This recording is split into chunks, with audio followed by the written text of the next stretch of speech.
Hey amigos family, welcome back to another episode of Coffee with Danny.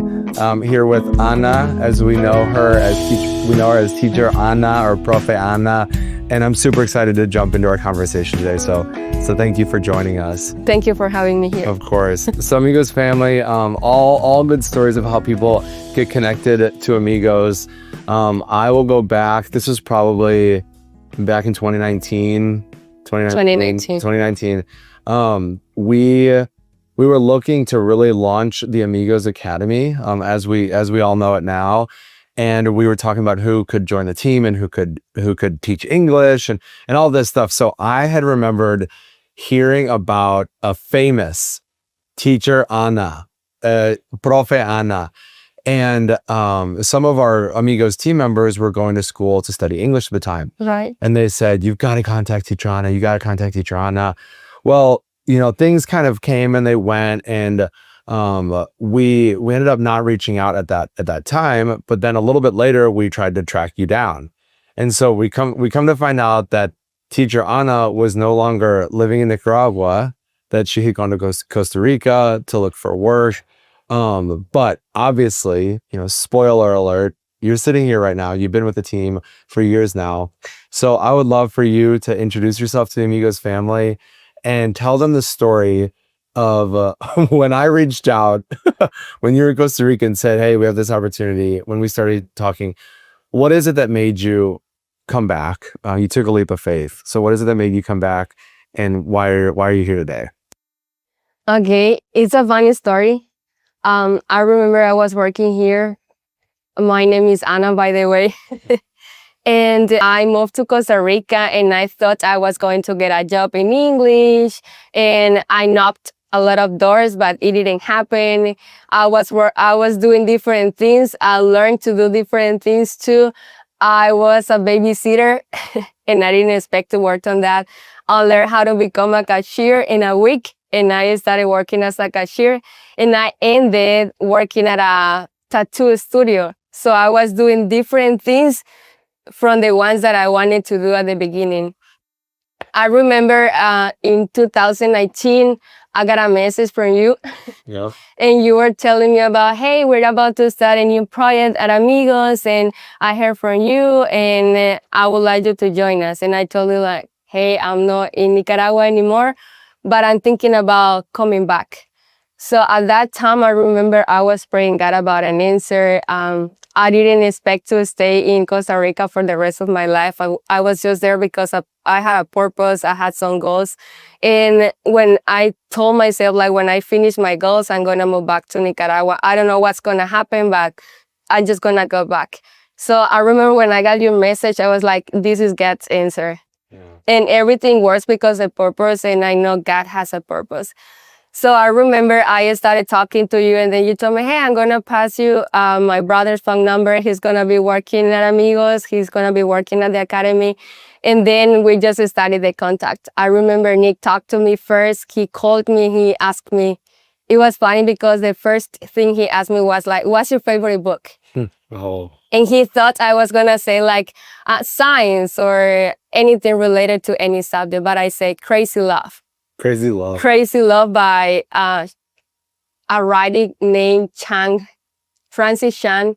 So I remember we were talking about it, and then he said like, okay, talk to me about that book. And I started talking about the book because that's the first book I read in English. I got it in English first, and then I got it in Spanish.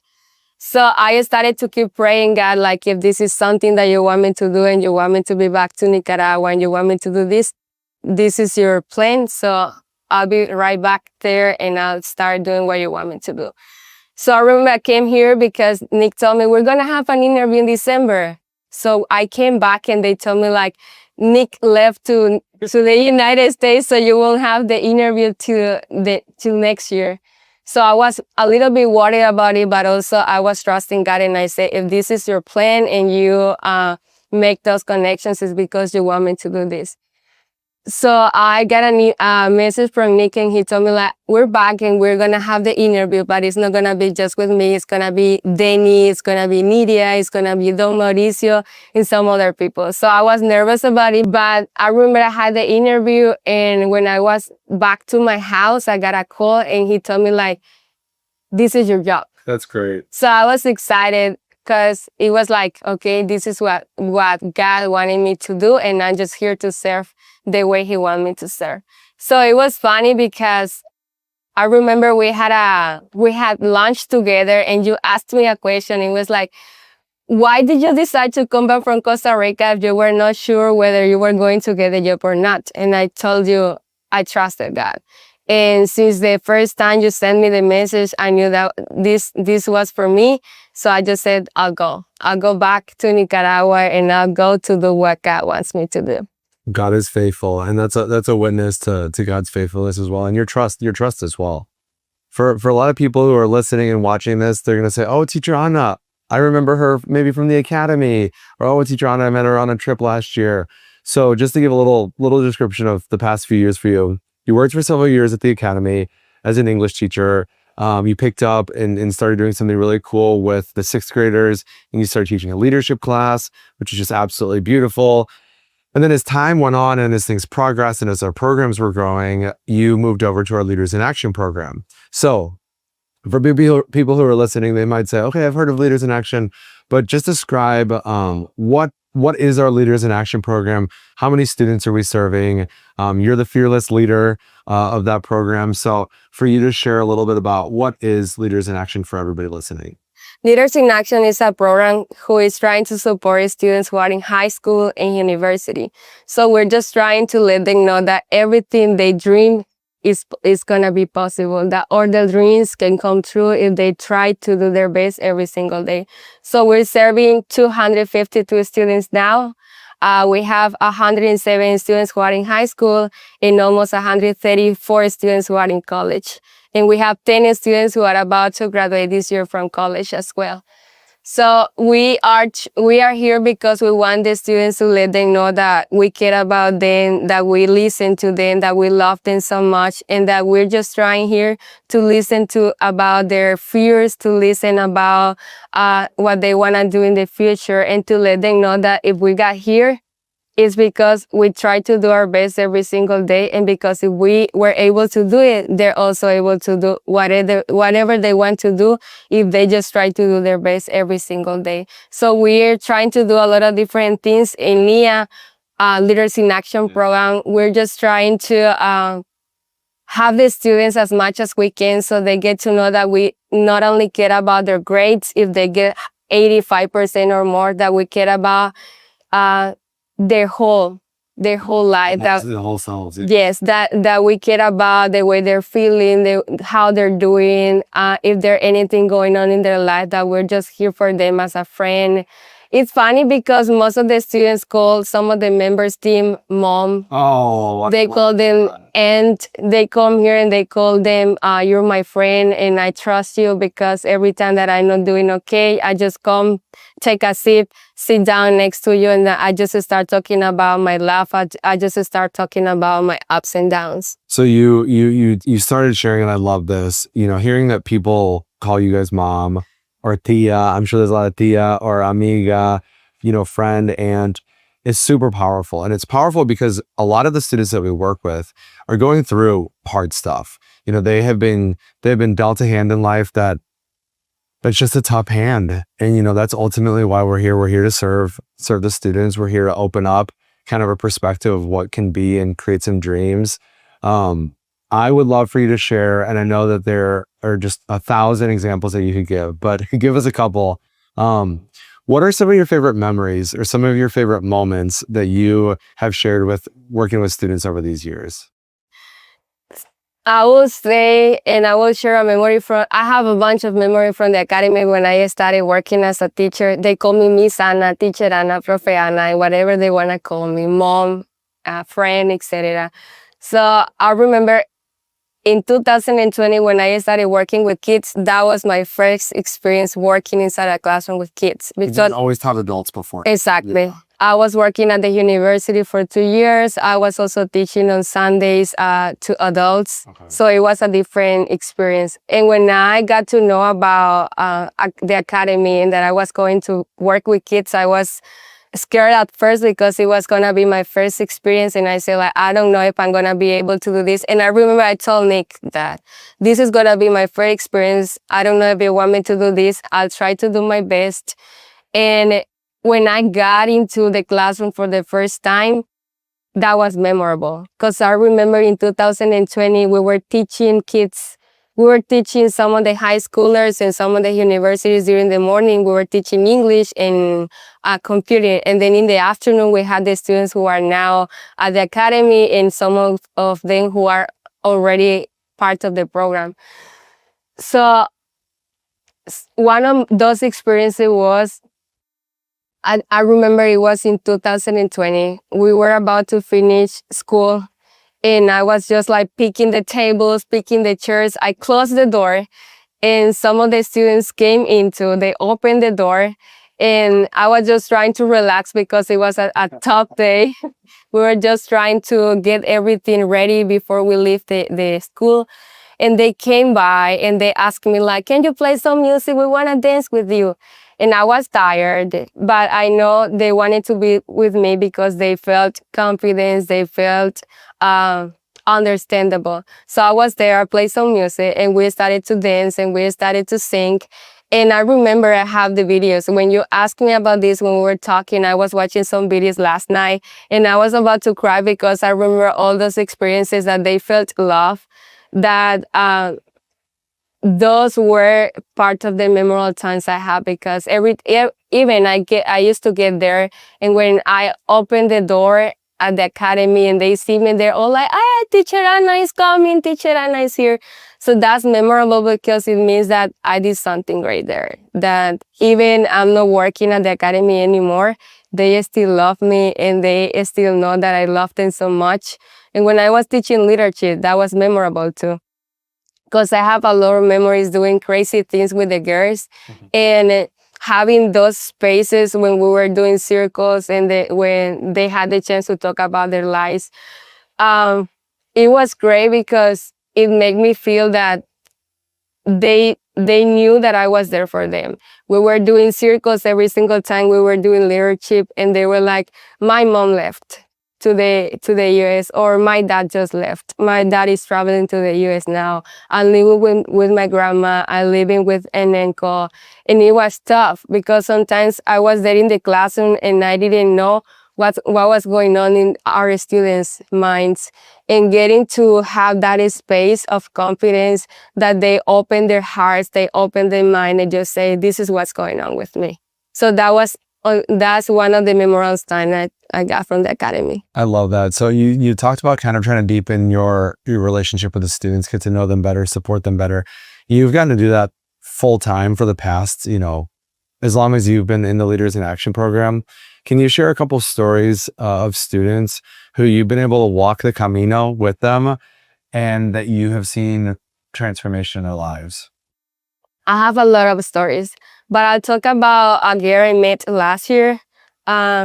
Her name is Anna Jensi. I remember last year I was going through a hard time thinking I used to miss my students a lot. And I was like, did I make the right decision? Am I at the right place? And I remember I was here once laying on the poof and I was thinking about it. And then Anna Jensi came and she hugged me. She was crying and she told me like, I'm not doing okay. So I asked her what was going on and she told me like, one of my uncles passed away and I was really close to him and I miss him so much and I don't know what to do. She was failing in some classes and I tried to cheer her up.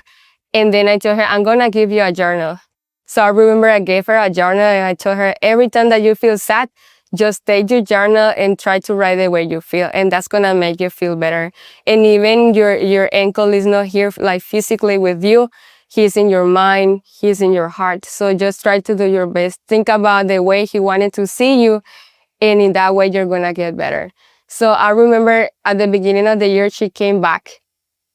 And she came to me and she told me like, I'm about to finish my journal. And I was like, how are you feeling? And she told me, I'm doing better, because every time I feel sad, I just remember what you told me last year when we're in the relaxing area, and you told me like, even he's not physically with me, he's in my heart and he's in my mind. So I just try to remember that, and every time I feel sad again, I just go to my journal and I just start writing the way I feel. So I just try to assure her, I would say, keep on doing that. If you're feeling better every time after that you finish writing in your journal, that's gonna be good. So 2 months ago, she came back and she asked me for another journal. She told me, I just finished my journal and I want to get another one. So I gave her another one, and it means that was my answer. Because at that time, there were some ups and downs in my life. I was just like, as I mentioned before, trying to get to know if that was the right decision. And then she just came, and that was my answer. You're at the place you should be at. Wow, that's amazing. Yeah. Any other stories you'd like to share? There's another one. Mario, he's a guy who is about to travel to the United States in July to get an incredible experience at a university focused on business. So I remember I met him last year, and he was shy. He didn't like to talk to anyone. And I remember once I started talking to him, and I told him, like, every time you need me, just I want to let you know that I'm here, that we're here for you. If you need anything, you can just talk. That's okay. Just let me know and we can talk. So I'm sorry to interrupt, but he also was going through a hard time. Yeah. One of his parents left the country as well. He was obviously he's in good care with his dad and everything, but it's hard having a family member leave. And how old is he now? He's 16. So he's 14, 15 Yes. when his mom left. It's like he was probably in the thick of going through a really hard time. Yeah, he's 17 now. Oh. He's 17 now, and his mom left last year to the USA, and he was pretty sad. I remember he didn't want to talk to anyone. He came here, and when I asked him how he was doing, he was about to cry because he lived with her. So he started to have sessions with our psychologist, and it was great because he started to feel better. And now that I remember him from last year, the way he was pretty shy. After his mom left, he was not having like a good time. He was having a hard time. And this year has been totally different. He seems more confidence. Yeah. He seems that he is trying to be more responsible. He's trying to take the things more seriously That's good. than last year. That's hard for a 17-year-old. Exactly. And I remember talking to him when I talked to him about the experience, the opportunity that he was about to have to travel to the USA. He was about to cry because he told me, like, I wanted to do this. I remember some of the kids who went last year, they were talking about it. They were talking about the great experience they had. And I was just praying God that if that was going to be his will, I wanted to give the opportunity. So we were here, sitting over there. We were just talking. Amigos family context wise, we're sitting in our youth center. So this little spot that we're in is kind of like the relaxing area. Kids will come and can, really come and just chill after school and to have good time to meet with you. To read a book, to play some games. Yeah. So we were here, and I just saw him, you're the one to travel this year. But we want to see that you are responsible. We want to see that you really want to take this opportunity. And he was like, I want to take this opportunity. And I was praying God about this. So that made me chilled because he was in chills, yeah. Because he was like, yeah, he was waiting for this. So we started to talk, and I told him, like, I want to see you more responsible. I want to see you take the things seriously. And he's doing so. I've been talking to the one who is helping them to improve their English, and she's always saying, like, he's been responsible. He's doing great. He's more than ready to travel to the USA. And seeing this made me think that there are great opportunities that we're just trying to offer the students, and that even they're going through hard times, it doesn't mean that their life is going to stop. It means that they have more opportunities to take, that they have a lot of things to do to get better every single day. And this is one of the chances that he's having. He's doing much better. He is easygoing now. Yeah. He loves talking. Even sometimes we're working, he just take a sip. He sits down next to us. He's like, I'm ready to talk. And it doesn't matter what you're doing. I just want to talk. So he's doing much better now after the hard situation he was facing last time. So I want to tell you a story, something that happened last week about Mario. I haven't shared this with you. So, also to give a little context for our listeners, Mario and another one of our students are going to be going to Colorado for about 2 weeks. 2 weeks. And they're going to be going to a global business academy. It's a super cool opportunity. It's a way to kind of spark interest in young people to become entrepreneurs, to go into business. And so, as a part of him in his English preparation, his English tutor has been asking them to put little projects together. So Mario last week was going all around the Amigos complex, asking anybody who spoke English, because he has to do all this in English. He was asking them, little market research about how much they would pay for certain products that he was coming up with. And so he came up to me and goes, "How much would you pay for a mango jello?" I'm like, mango jello sounds kind of weird, but I don't know, a couple bucks, And so we kind of laughing about that. And then he said, "How much would you pay for a bag of sun-dried tomatoes?" And sun-dried tomatoes aren't a huge thing in Nicaragua. They're not in any dishes. He's probably never heard of them or even seen a sun-dried tomato before. I was like, sun-dried tomatoes? And so he got me. I'm like, okay, sun-dried tomatoes. And I started thinking, I was like, you can put them on salads, you can put them in pastas, so we started talking, and he was hoping that I would just say, "I'll pay $6 for the bag." He wasn't expecting this whole conversation. So I asked him how he's planning on making the sun-dried tomatoes and where he's sourcing them from. And we got in this whole conversation, and I didn't know him well when he was shy. I've only known Mario when he's been, super engaging and when he's been really excited to talk about stuff. So it's mind-blowing for me that he would be really quiet, because he was telling me, "I'm going to get my organic tomatoes from Amigos, and I'm going to get my salt from the coast of Leon, which is where I'm from." And he went into this whole description all in English about this product that he's selling. So it just goes to show that when you walk alongside people, when the team walks alongside people, really, really cool stuff happens. Yeah, and it's amazing because if we didn't have the chance to have a psychologist in our program, this was not going to be able to be possible, because sometimes we're just trying to cheer the students up, but it's not the same when something else is going on in their lives and we need extra help. And in this case, having the support from a psychologist and their friends. They sit down, they talk about what's going on in their lives, they chill out, and that means that he feels more confidence, that he feels good being around here. And it's funny because it doesn't happen just with Mario. It happens with all the students that we have in the program. They just want to stay here like forever. We close the youth center at 5 p.m. and we just have to say, "All right, we gotta go see it's time to go. See you tomorrow if you want to come, because we're about to leave."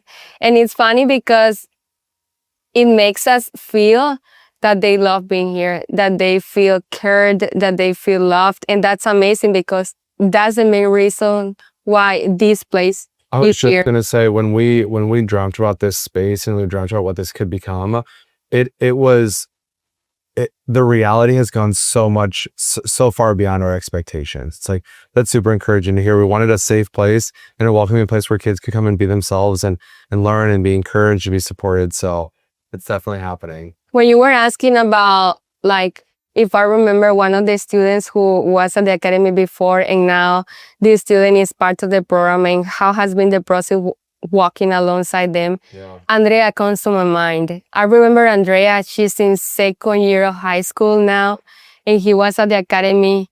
When she was there, she was pretty shy. She didn't used to be like the kind of easygoing person. She used to be like just beside because she didn't want to talk to anyone. She didn't feel confidence. And now when you see Andrea, she's part of a book club.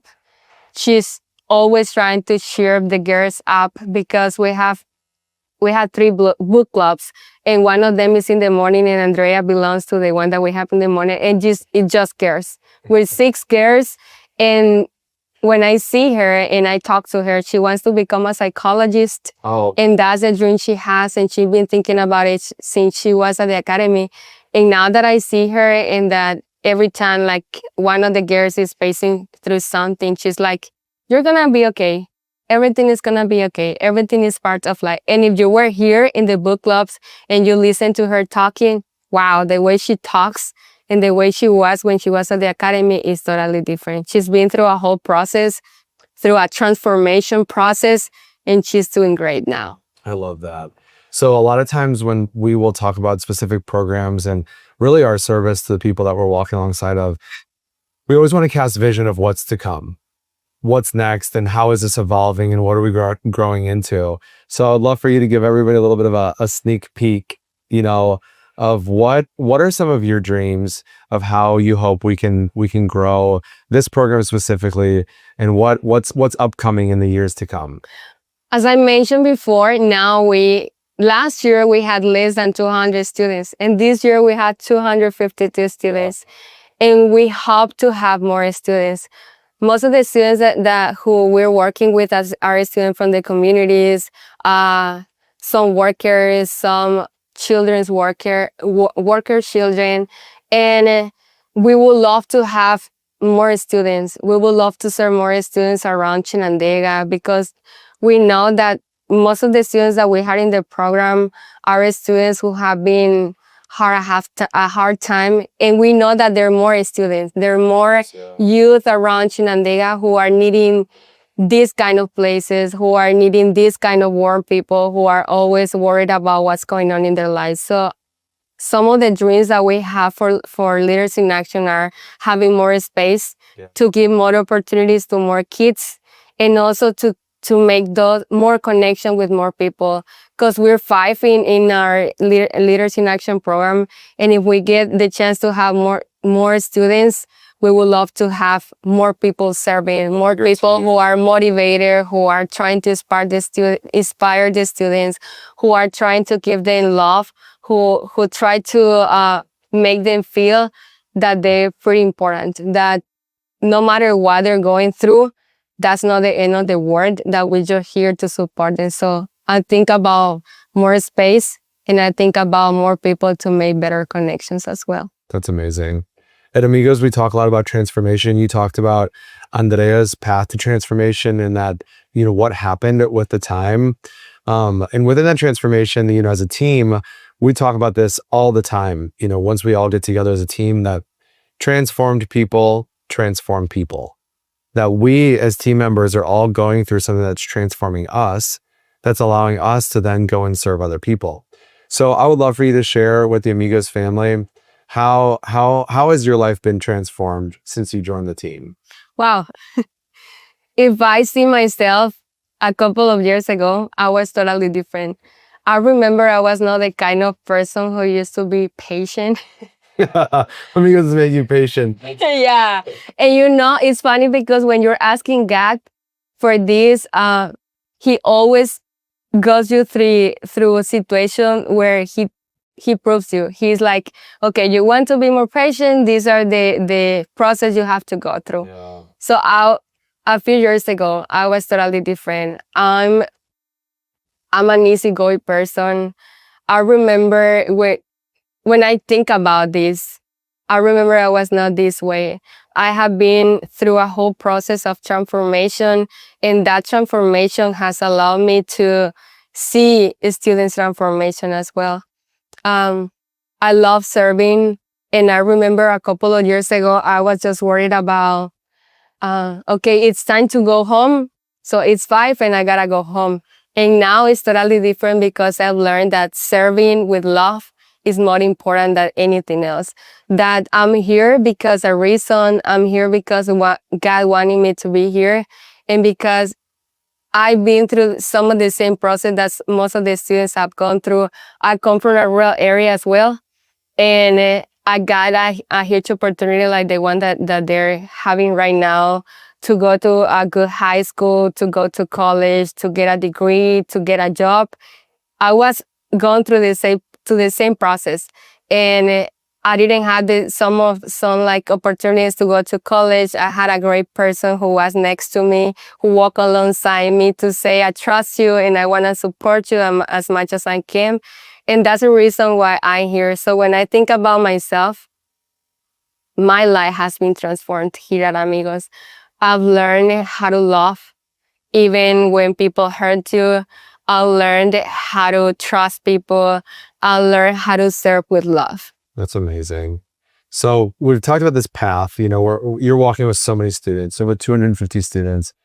I know you know them all by name. I know you know their family situations. And I imagine that there are moments when you get to witness things and you just stop and you're in awe about what's going on. Can you share what are the moments that make you just kind of stop and be like, wow, this is incredible? We started this year with a new project. We had a girl who is working in the communities where students don't have the chance to go to the youth center as most of the students that we have downtown Chinandega. So she is trying to go every single week to get to know the students, to get to know the families. So we started with something new this year. So as team members, we get the chance to go with her once per month. Okay. And it's been amazing to see the context the students have in the communities. I met a girl named Ingrid. She's from El Bejuco. Yeah. She has a son. He's a baby. And when I was talking to her mom, I got the chance to go by myself for the first time because Linnea was always there and I was there by myself and I was so scared like, oh my gosh, this is a new girl, this is a new family and I haven't got the chance to be here before. But we got to know one another. She started to talk to me. She was not going to be able to go to college because of her son, but also because disability she has. Okay. So when we finished the talk, I was walking with her mom who was going to go to a meeting and she was telling me about Ingrid's story and she told me like, you see her disability and she was not going to be able to study.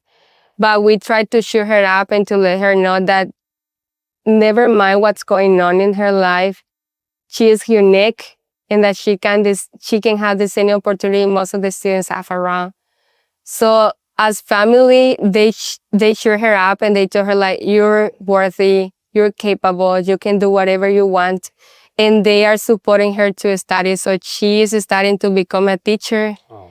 And she told me that she wanted to become a teacher because she didn't have that opportunity to have like good teacher when she was studying because teachers didn't understand what she was going through. And now she wants to make the difference. She wants to do something different. She wants to be a teacher who is there for her students. And that reminds me, because that's what I wanted when I became a teacher, to be there for the students, to let them know that I was able to be their friends, that I was able to listen to them. And when I think about Ingrid, I think about a lot of opportunity that she's going to have, a lot of opportunity that she was about to lose because she thought that she wasn't worthy. But her family is there to support her. And that's the chance that we have when we go to the communities, to get to know what's going on in their life, to get to know their families, and to let them know that we care about everything that's going on in their lives. Absolutely. That's amazing. Our vision statement, as you know, as an organization, is to light the path for life transformation in Nicaragua and beyond.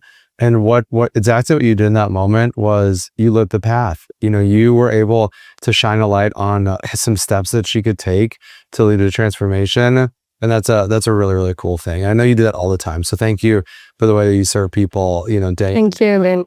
Last question for you. It might be a little silly, but for tons of people who are listening, they get an alert every day on their phones that says it's time to practice Duolingo. We have tons of people, as you know, who join us on mission trips who are really committed and who want to learn Spanish. And we know that there is power in connection without language. We've all witnessed this. We've all seen this. But I would love for you to give some advice to anybody who's listening right now that's like, I promised myself that I was going to learn Spanish before the next trip.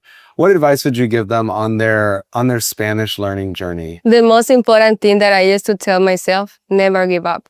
I remember when I was starting to learn English, I was about to quit the first year at college because I didn't understand. The teachers used to come into the classroom and all the boys who were studying with us already knew English. They were good at talking in English. So I didn't feel confident. I was like, they know what the teachers are saying, but I don't even get any word. Because I remember it wasn't like good English when I was studying at high school. So I was about to quit, but there was a a classmate who told me, don't quit. I'm going to support you. I'm going to help you as much as I can, and just try to practice as much as you can. So I finished my degree because I had really great people who were walking alongside me when I was studying.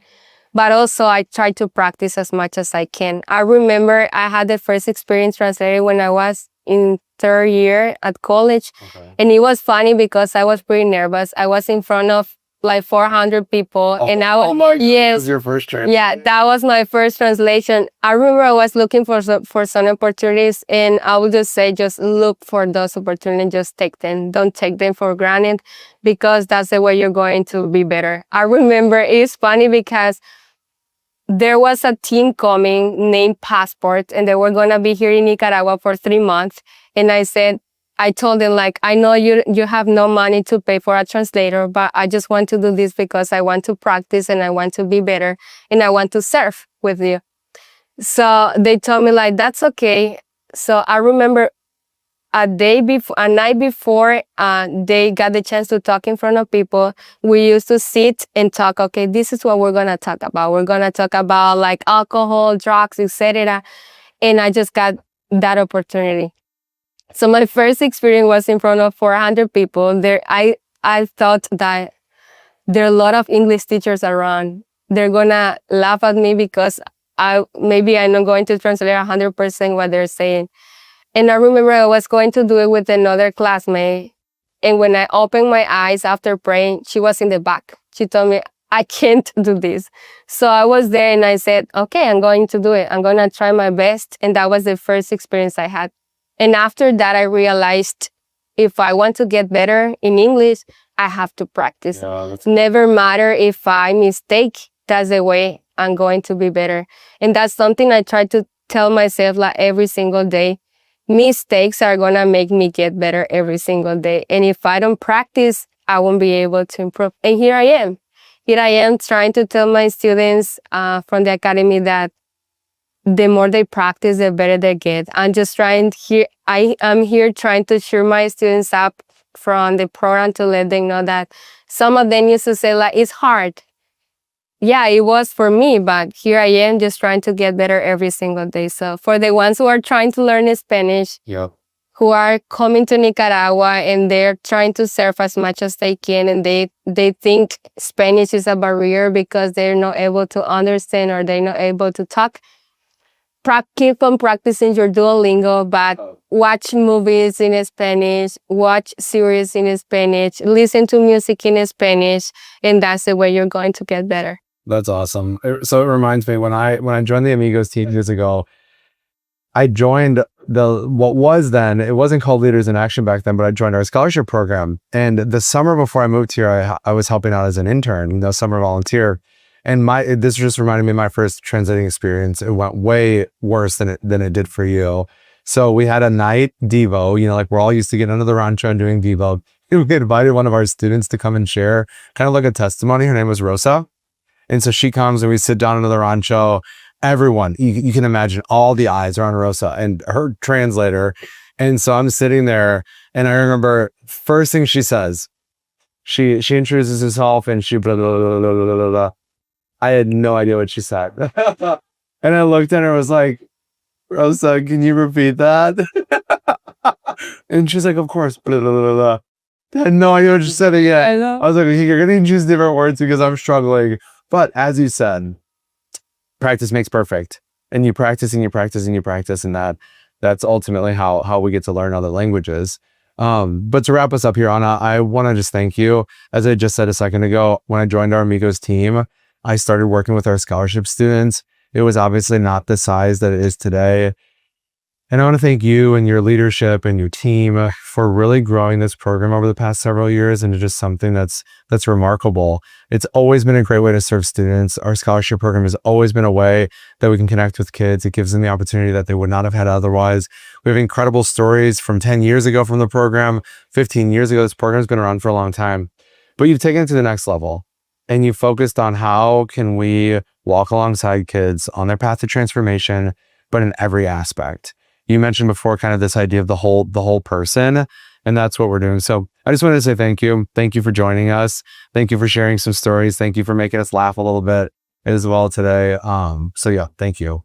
Thank you for having me here, for giving me the opportunity to share a little bit about what we're doing in our program, dreams that we have for the future generation, and some of the things that we're working on with the kids. And the most important thing is that we're just here to serve, and because God wants us to be here to do His work, to do the best we can every single day. And we're just trying to get better because God is the one who has us here, and also because He wants us to serve this amount of students that we have nowadays. And of course, we're going to have more in the future. There are more students coming soon. But the most important thing that we're just trying to get prepared every single day to give our best to our students. And the best is yet to come, truly. So Amigos family, thank you for joining us. Thank you for joining Teacher Ana, Profe Ana today for this episode. And whether you are driving in your car, you're out for a walk or for a run, whether you're hanging with family and friends, we just want to thank you. Thank you for fueling all that we're doing here. Thank you for leading this life transformation and for lighting the path for so many people. So we love you, Amigos family, and we will see you on our next episode soon. Thank you.